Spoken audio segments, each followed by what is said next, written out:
How to link social club to PSN. Hi everyone, this is Kate here and welcome back to the channel, and in this video we will learn how we can link social club to PSN. So without further delay, let's get started.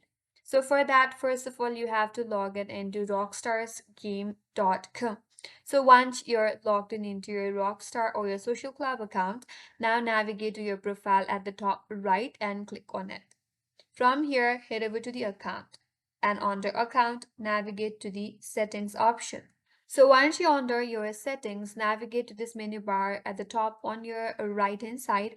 There's an option as linked accounts next to privacy tab, or click on linked account. Now you can link your PlayStation account.